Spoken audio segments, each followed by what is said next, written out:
Hey, folks. Like many of you, I read the news with a fair amount of skepticism.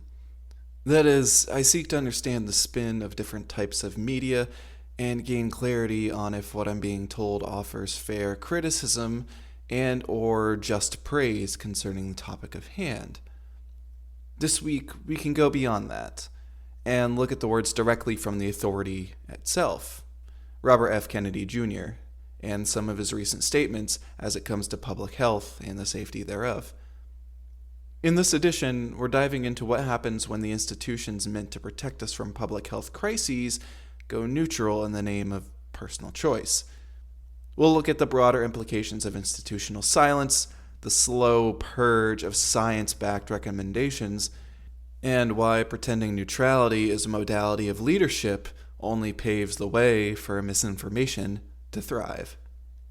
This is Brass Tacks.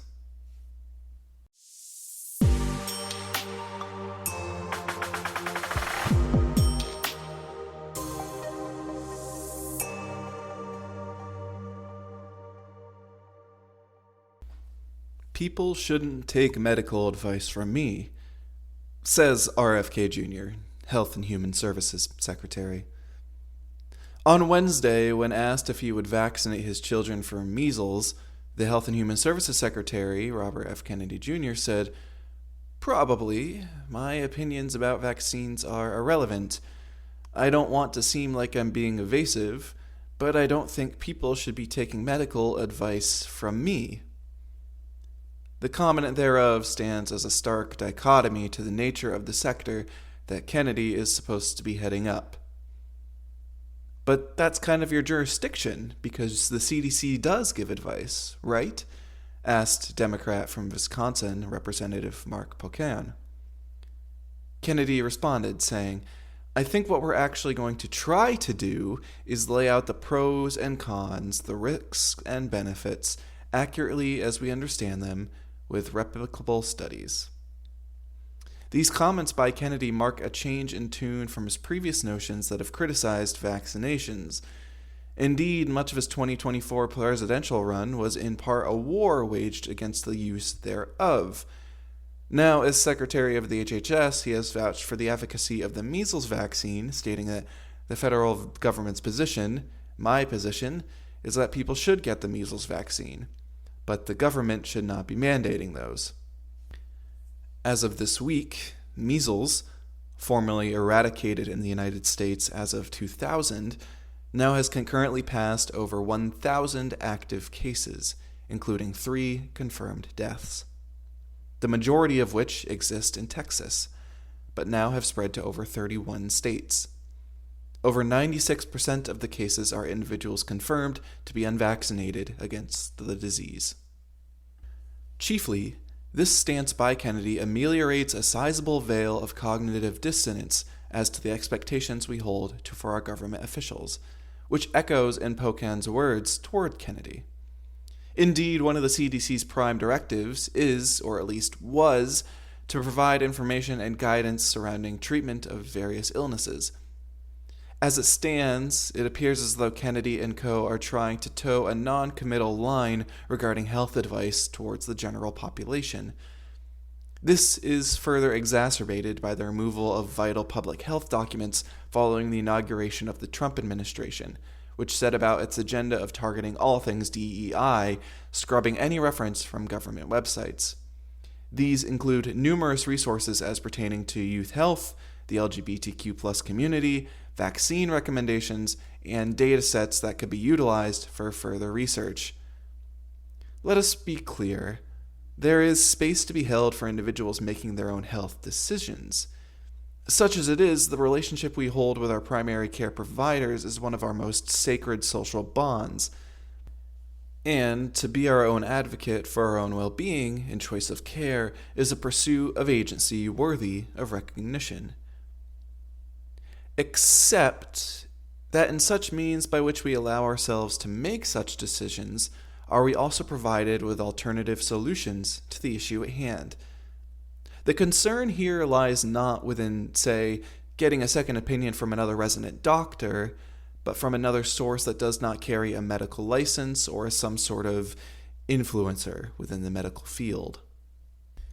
The HHS and CDC, then, are the institutions that carry with them the resources to do and spread the research and provide such recommendations so as to facilitate the best, most proper form of care for an ailment. Kennedy's words, though, speak to his desire to make the institutions vestiges of information and information alone.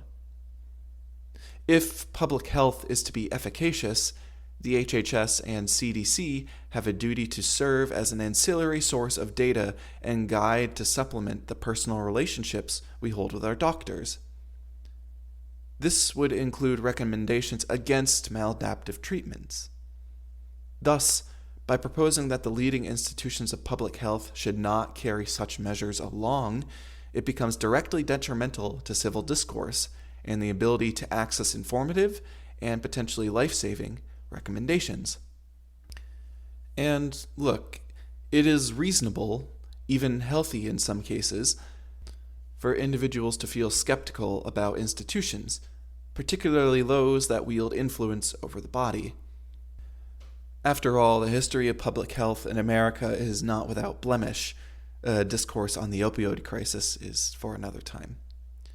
But acknowledging those failures and holding institutions accountable is not the same as discarding their value wholesale. The challenge arises when skepticism transforms into nihilism, when the nuance of informed critique is replaced with wholesale rejection.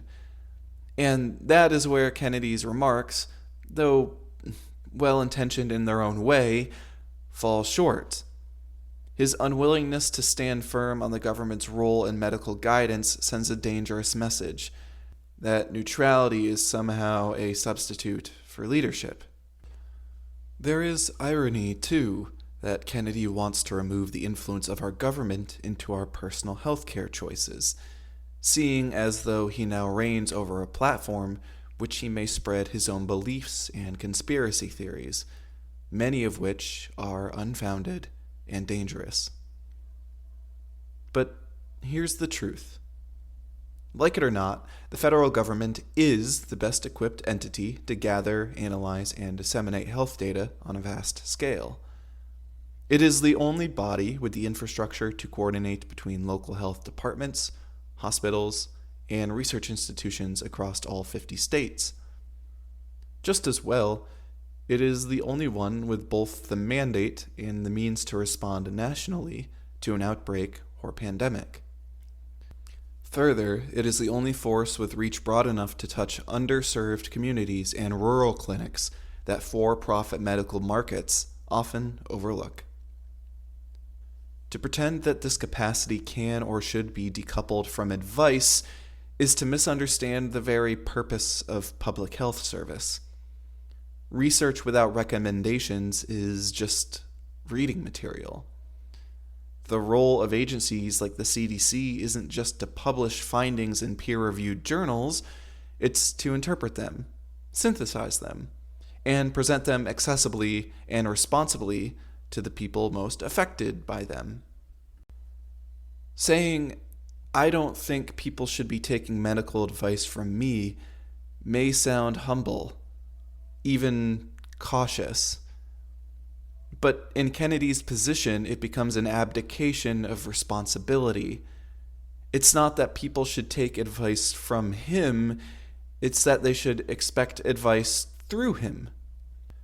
Through the institutions he leads, informed by experts, data, and what should be an innate desire to maintain the security of public health. When 96% of measles cases are among the unvaccinated, a disease that has been gone for over 2 decades, it's not just a private decision, it becomes a public one. The line between personal choice and public consequence blurs when contagious diseases are involved. To avoid that fact is not neutrality, it's negligence. Because, to be perfectly fundamentally clear, vaccines, time and again, have been proven safe and efficacious. In an ideal system, we should all have the autonomy to consult trusted doctors, seek second opinions, and make informed decisions about our care. But in the absence of those resources, or in communities where access is unequal, the government has a role, even a duty, to ensure a baseline of protection. To provide clarity is not to coerce, and to offer a truth based on data and consensus is not an override to our autonomy. Without that, we risk not just a crisis of health, but a crisis of meaning. And the cost will not just be borne in hospitals or spreadsheets. It will be borne in coffins. What we're witnessing isn't just a public health debate. It's a stress test of our collective values.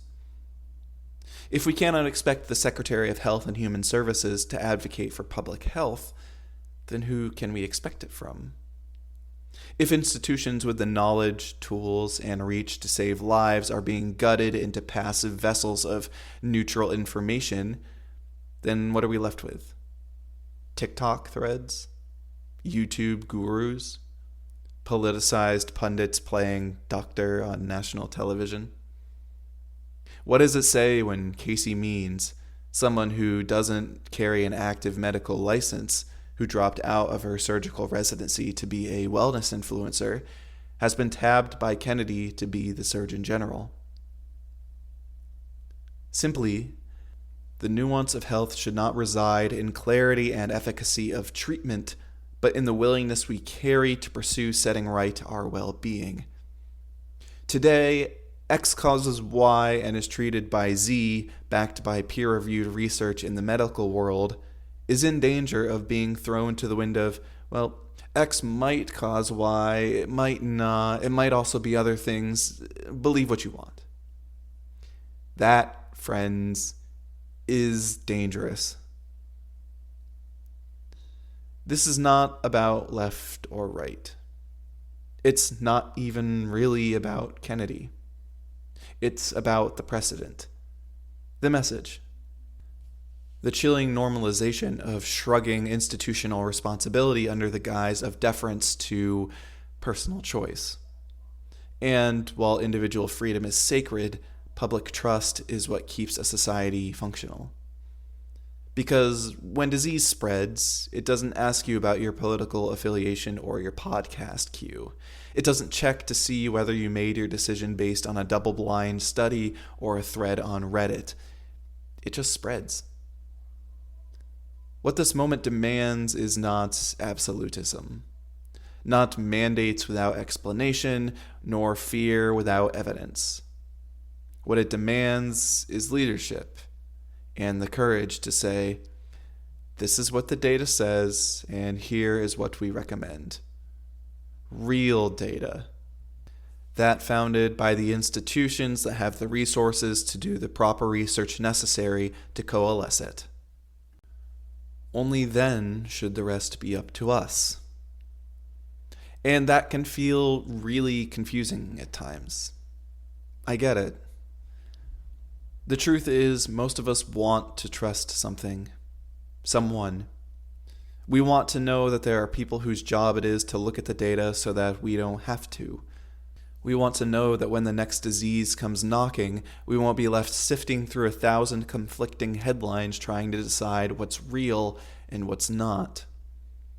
And this ho-hum attitude that Kennedy is taking on with the role, it's malpractice.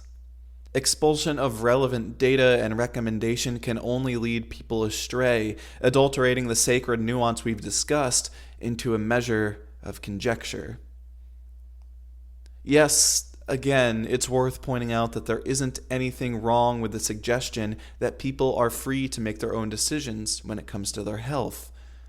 But that cannot and should not be done in a vacuum of willful ignorance to a prescribed recommendation, because then personal health issues can bleed out into the public space and affect everyone.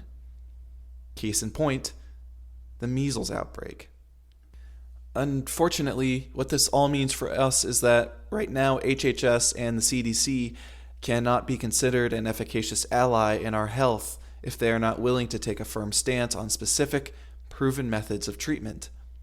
The removal of data sets and certain information files from the DEI purge, which serve as academic building blocks, is proof positive to that. Thankfully, though, as of now, there is no plan to reduce or remove any provision for vaccines by the administration. Vaccines not only protect individual children from measles, but also contribute to community immunity, protecting those who are unable to be vaccinated due to medical reasons. Kennedy actually penned that to Fox News in March. However, Kennedy has also gone on to suggest that he will commit resources to rooting out the source of the autism epidemic, along with other measures that reinforce his previous statements of decrying vaccine efficacy and claiming that they contribute to autism itself, all of which have been debunked. To that end, if vaccination rates fall because the powers that be do not recommend them or vouch for obscure, unverified alternative treatment, there is potential for further outbreaks. What I fear we are in, dear listener, is a pandemic of misinformation. If doing our own research only invites us to mistrust the experts in a particular field, then how can we possibly groom through what is true and worth pursuing to build on? No, a pundit is not an expert. An influencer is not an expert. I am not an expert. Those that do the work, who run the tests and collect the data and use the scientific method to extract the truths about our world, those are the experts. And their work, it should be celebrated by our government, funded by them, and proudly displayed and their conclusions recommended. That's efficacy. That's honoring public health. Our social contract demands us to trust in those who came before, and it holds us accountable to make better the lives of those who come after. And if we fail to protect that, well, the cost we pay will be measured in lives, perhaps even our very own. That's all for today. Thank you for tuning in and listening to Brass Tacks 9, Vaccines, Recommendations, and the Efficacy of Public Health. For all things Tacks Media, you can find us on TikTok, Instagram, Blue Sky, and Substack at Tacks Media. Just as well, be sure to visit our sibling publication at The Great Fantasy Story here on Substack, as well as on Instagram and TikTok itself. Be sure to like, share, and of course subscribe if you feel these messages are worth spreading. My name is Cameron, and it has been my pleasure to host you today. This is Brass Tacks. We'll see you next time.